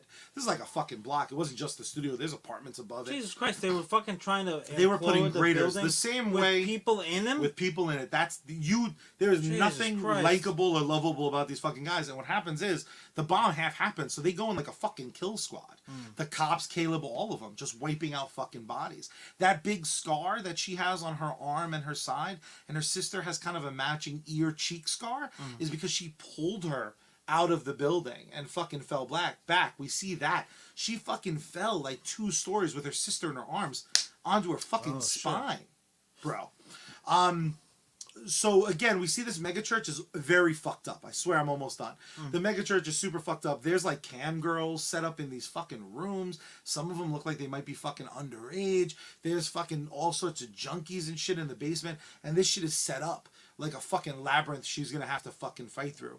John, they're talking shit. She's talking her crazy shit. She's knocking on the door. Boom, boom, boom. The big fucking crazy, mega churches where these pieces of shit make money and don't save people. Boom, boom, boom. Can fucking Caleb is actually the main bad guy.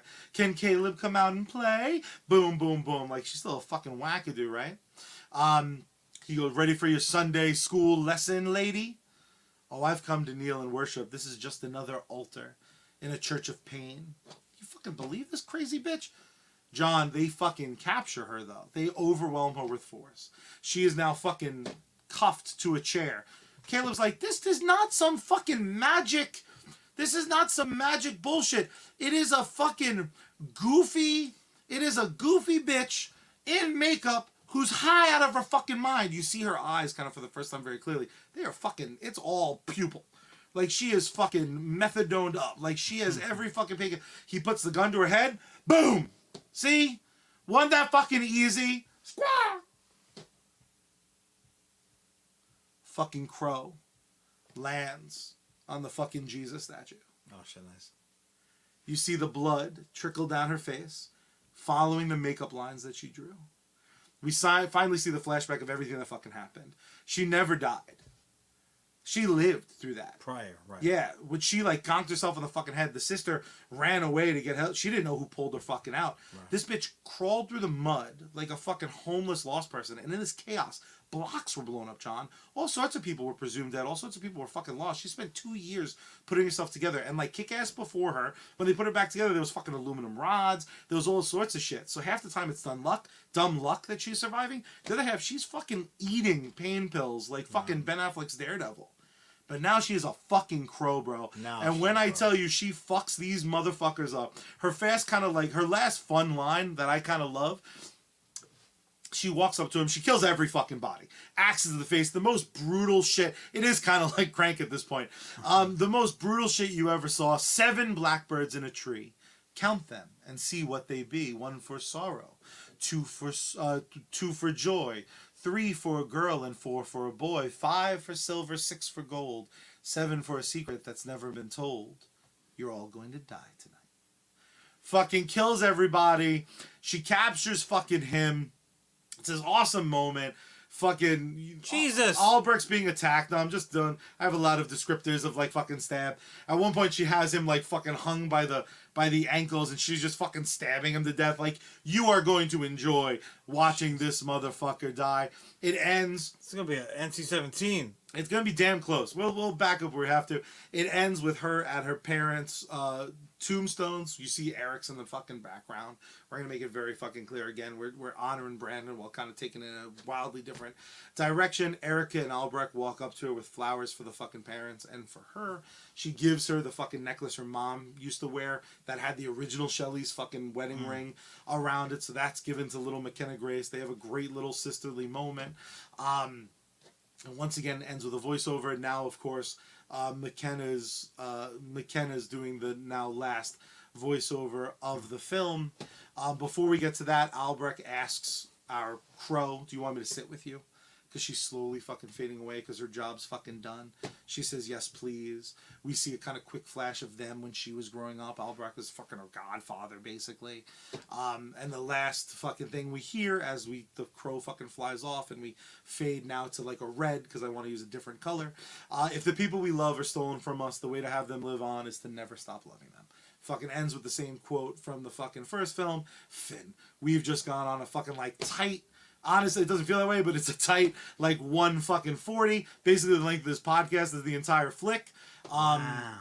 And it's, again, we're going fucking brutal. We're going for art house. We're going for fucking awards. Our sound design is going to be next level. Our soundtrack is going to be fucking... It's going to feel like the original, but modernized. We're going to use, like, deep cuts from, like, fucking Lit. We're going to use songs from Pretty Reckless, which is why we kind of brought her on. Right.